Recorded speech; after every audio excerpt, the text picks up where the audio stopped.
up, chain swinging, clang clang, and it costs a lot. Bitch, I'm always at the guala, yeah, and you are not badass beat. Keep on going till you hit the spot. Whoa, I'm a big bag hunter with the bow.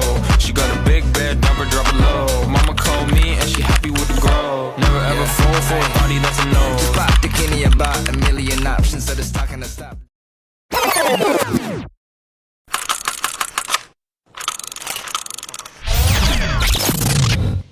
So have you noticed how expensive it is to fill up a vehicle lately? Or how food and other things keep getting pricier? Today we will talk about one of the big issues that are circulating here in our country. It is the fuel crisis. This isn't just about gas prices. It actually affects everything we do, from going to work or school, buying food, or running small businesses. Welcome to C Talks, where we discuss issues that matters to us. I am your main host, I am Asnara. And I am your co-host, Virgin A. Pillow. Today we will going to explain what this crisis is and how it affects So us. first, ano nga ba ang fuel crisis? So, ang fuel crisis, it is the gasoline, the diesel, and the other fuels that are expensive now. And sometimes the supply are very low due to some reasons. And we can think of fuel as the heart of our economy kung saan everything depends on it. From moving goods, running vehicles, and going to work or to school, and even other things. So you're right, partner. So let's look at the number from DOA. Data from DOA, which is the Department of Energy. It shows that the fuel prices keep rising. Before, the 1 liter of gasoline will cost 50 to 60 per liter. So today, it goes up. So parang nasa 80 to 100 plus na yung price niya. So the Energy Regulatory Commission, nagsabi sila na hindi lamang driver yung apektado dito, kundi tayong lahat. And how about you, Miss Maggie Dala? What's your thoughts about it? So why is this happening nga ba, no? First, ang Philippines is mostly yung mga gas natin dito, yung fuel is imported siya or galing siya sa other countries. So, kasi we don't have or we don't make any gas here sa ating country.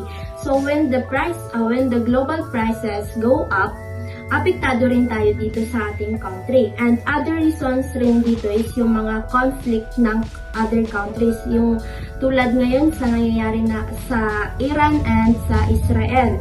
And yung less supply, yung more demand, and yung cost of shipment rin. Kasi nga, di ba, galing pa siya sa ibang country. And also, yung taxes and government rules is also na dadagdag rin siya sa mga prices na binabayaran natin.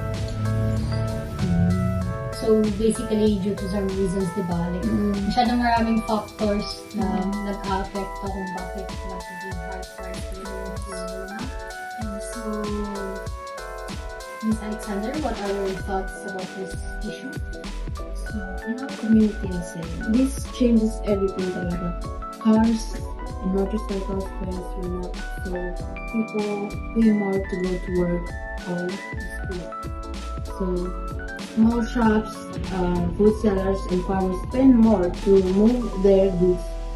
So, food gets pricier because it costs more.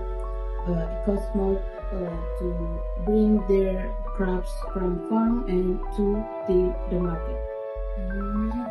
So, this issue is cannot be taken lightly talaga. So, this actually matters to every Filipino kasi once na tumaas yung fuel price, tataas din yung cost of living natin. Pag tumaas yung transpo, the food, the clothes, and other things will get more expensive. So, in that way, parang naghihirapan na yung mga pamilya natin na mag-budget ng money nila or ng salary nila. So, hindi lang naman actually yung tayo yung na-apekto, di ba? Pati yung economy. So, ma-epekto din yan actually sa economy kasi parang yung growth ng economy natin is magiging low because of it. So let's talk about why the fuel prices keep rising and what this means for our country and daily life. So let's hear from Magidala for some reasons. The reasons are, first, we rely too much on fuel from other countries, o yun nga, yung imported yung mga gas natin dito sa ating country. So, kapag yung price globally is nag-increase or tumaas, apektado rin tayo dito sa ating country. And second is yung supply and demand. Minsan, less yung supply ng gas, which is high yung demand. Marami yung tao na kailangan gumamit ng gasolina. Lalo na ngayong panahon, halos lahat ng tao is merong mga sasakyan, merong motors, and which is kaya dumadami yung nangangailangan ng gasolina. And pangatlo is yung mga yung shipment fee o yung shipping fee, parang sa parcel lang. Kasi nga imported yung mga gas natin from other countries. And lastly is yung taxes and government rules na dumadagdag rin sa mga price na binabayaran natin. Halimbawa is yung pag bumibili tayo sa mga convenience store, and kung mapapansin nyo dun sa mga receipt o yung mga resibo na nakuha natin is sa pinakamababa is meron dun nakalagay na VAT o yung value added tax, which is yun yung example ng government rules na dumadagdag sa binabayaran natin. Yes. So how about you, Mr. Ali? What's your thoughts? So as a student, we feel it too. Fares went up, so going to school cost more. So some walk far or arrive late. Foods and suppliers are more expensive, so it's harder to family to buy what we need.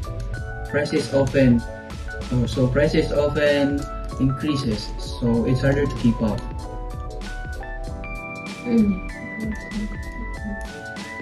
How about you, Miss Alexander? Okay, so kita talaga natin sa student, diba? Some families or students have less money. Kaya, so they cut on spending some school supplies, medicines, and foods. Fares are higher. So commuters pay more. Kaya, it makes things harder to afford. May mga farmers din na naapektuhan dahil sa pag-transport nila ng mga kanilang mga pananim sa markets, kaya talagang mahirap. Yeah. May mga talaga ng mga existing problems. So you, Magidala, as the panelist, so what are the governments doing to fix this issue? May mga pinapakita ba silang solutions or programs para ma-address itong issue na to? So yes, meron, and our government or the government is helping. So like yung Department of Energy, no? Ito sila, chine-check nila yung price ng fuel and minimake sure nila na merong enough supply ng fuel here sa ating country. And also, they give financial aid to the transport groups, sa mga farmers, and sa mga poor families. And also, this Department of Energy is planning to use more solar, more wind, and some other clean energy sources of fuel. So that pag nagawa na yun is we don't rely on foreign oil too much na. But these changes take time. So matatagalan to if ipapatupad talaga siya. So some others says na i-lower yung taxes, while others naman na sinasabi nila na i-clean yung energy, we must focus on clean energy. So what do you think we should do? So for me, both or pareho naman siyang maganda, o both are good naman. Lower taxes makes prices cheaper right away, while the clean energy helps long term and helps long term. We depend less on foreign oil, and we can also help the environment. But for now, we need both affordable prices and stable clean energy later. Okay. So, for ordinary people, how about you, Mr. Alexander? So for ordinary people like us, what matters most is stable prices, not just low ones.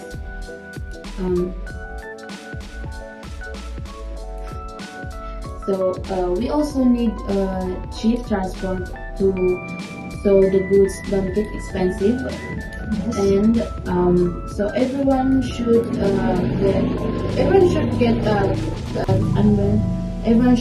afford food and to travel and the basic services. Yes. So, what's your opinion, Mr. Ali? As a young student, what are your opinions about this Yes. circulating issue? So for me, we want solutions that last. So clean energy will help future generations too. So we also learn to save energy. This lower demands and helps reduce cost over time. So, this problem is actually very wide kasi diba, across the world na yan siya. So, hindi lang talaga yan itong issue is nasa Pilipinas lang. So, there are actually some ways to solve it. Yes. So what can we actually do? So, let's talk about some simple steps to prevent the high cost of fuel. So for everyone, we must use the fuel wisely. We mag-bike tayo if meron tayong bike, or mag-walk, or mag-take tayo ng public transportation when we can. So to save energy at home and for our school, we must do it. So this lower demand and help to keep the cost lower. So for leaders, speed up clean energy projects like solar and wind power. Keep helping for families, transport groups, and small businesses. So for commuters, try shared rides or carpooling to save on fares. Try to talk to local leaders para yung transport and yung mga goods ay malis. So for young people, learn about energy issues and share what you know. Join activities that save energy. Support clean energy ideas to help our country to be less dependent on imported fuel. Yes, that's so how about your experiences here in campus in NSU? So for me is As a student or young people, what's your experiences or observation sa nangyari ngayon na issues? so as a student is malaki ang epekto nito as a student because dahil sa pagtaas ng gas is like inaabuso ng mga tricycle yung bayad bayad, and even though like naibaba na yung price ng gas, then still they are stuck on the yung price na then ginagawa ko na lang is naglalakad papunta annex then yung pangbayad ko sa tricycle is ginagawang ulam para maka-less and maka-budget. Yes. So, actually, na-follow ko sa page ng NSU and nakita ko yung mga complaints ng mga students, di ba? Grabe yung mga chismis sila was tricycle na nandun from prep lang to Thursday, pag mahal-mahal lang kasi 30 pesos minsan, tapos apat pa kayong nakasakay, di ba? Kaya, Take at kahit ang lapit lang ng ano mo, isisingilin ka ng 20 pesos. Yes, masyado silang nagiging abuso. So, sana no, sa administration natin dito sa MSU, meron silang ma-implement na rule para sa mga drivers kung saan ibaba yung presyo, yung pamasahe ng mga estudyante para naman mabawasan yung mga struggles nila as student. Yes, that would be a big help actually. At one solution pa pag sumasakay ka sa tricycle is dapat may kasama kang dalawa para nakakatipid kayo. Para tag gis lang ang bagan nyo. Yun ang ginagawa Ay, namin. alam mo. pala yung wala akong kasama. Technical na. Oo. How about you, Miss Alexander, your experiences here in NS Campus? So, from my experience, example, yung pagbili ng bigas. Example, yung pagbili ka ng 1 kilo ng bigas sa tabi ng sari-sari store sa palengke. Dati 53 to 55 ba yun? Ngayon naging 65 pesos na. Kasi magsasabi ng ganito, nagmahal yung gasolina. Yes. Grabe talaga Yung yung prices inflation. ng rice, di ba?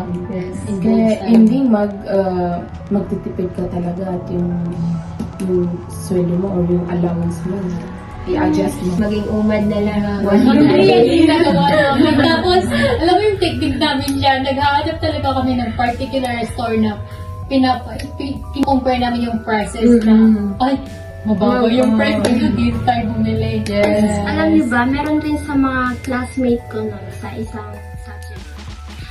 Sa boarding house, sa dorm daw nila, pati yung dorm nila, yung bayad nila, yung rent nila pinataas kasi daw tumaas yung price ng gas. Which is, sabi daw ng mga tao dun, wala namang connect yung dun sa Ilan sa mga patiran na nagtaas na rin. Alam mo yung doon sa sa Taytay, yung mga Shomaray Pancit Canton, grabe din, nag sila ng price. Sabi ko, na hindi na lang pala tayo kakain dito. Fasting na. Yung mangyayari talaga eh. Pero may mga patiran din na ako to hindi nag-increase yung mga presyo ng kanilang mga road. Ngayon, Saan yan? sa 8th Street o sa 7th Street, doon kami kumakain. Oo. Magpapamasahe ka pa. Malagi pa akong bigas, barato pa. Hahanapin ko yan. To sum it all up, fuel crisis is hard, but we can fix it together. Government, businesses, families, and students have part. So by using fuel wisely and choosing good solutions, we can make our life affordable and stable for all Filipinos. Thank you for joining C-Talk today. We hope you understand and know how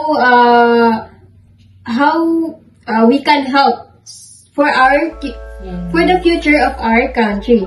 So, thank you for listening and see you next time on C-Talks.